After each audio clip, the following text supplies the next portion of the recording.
wabarakatuh. Okay everyone, welcome back to my video.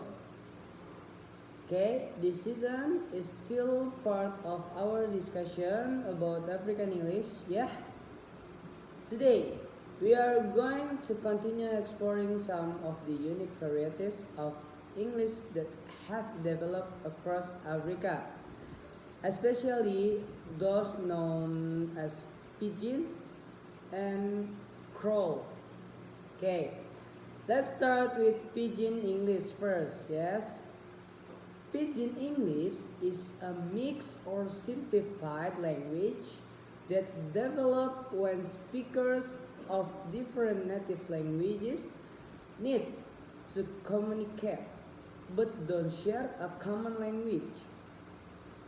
It's usually formed under social or trade contact, and its structure is very simple, often lacking full grammar and using limited vocabulary. Here are some examples of pidgin varieties across Africa.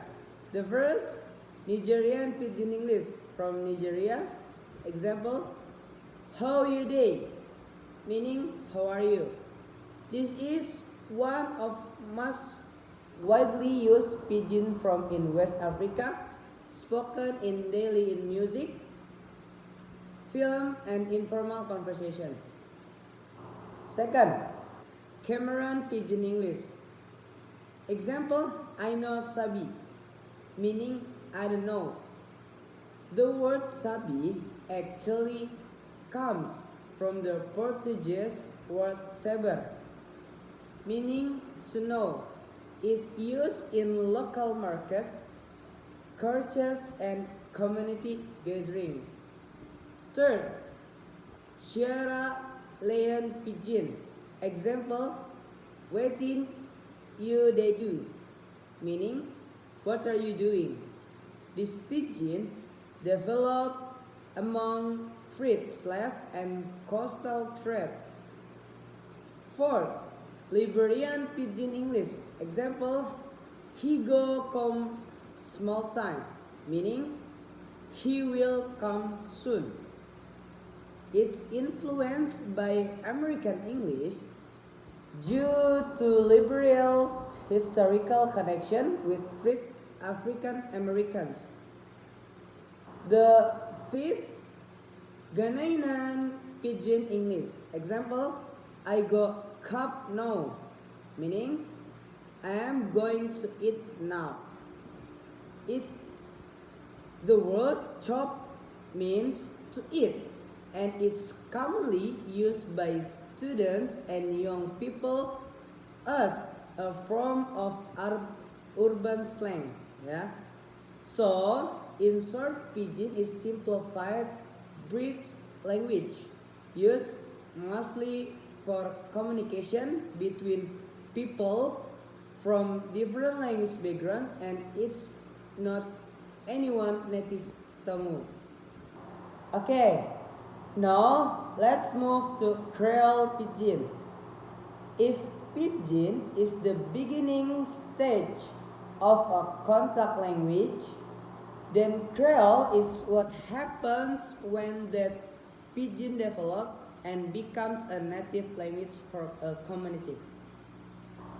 It has a more stable grammar, wider vocabulary, and is often used in everyday life.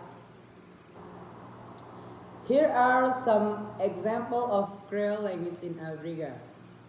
The first, Creole from Sierra Leone. Example, Ado go naos, meaning I'm going home.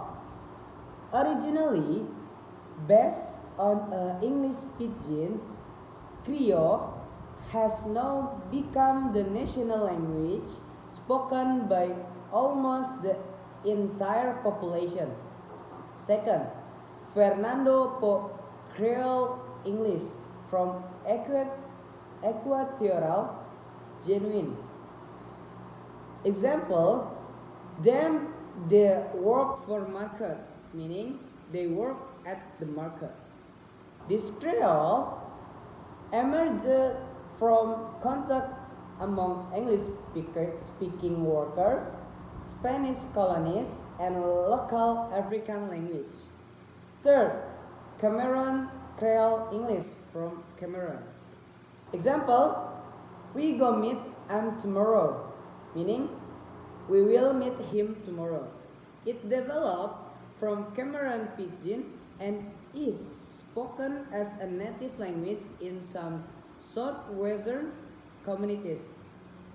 Fourth, Liberian settler English Creole from Liberia. Example, da my woman there.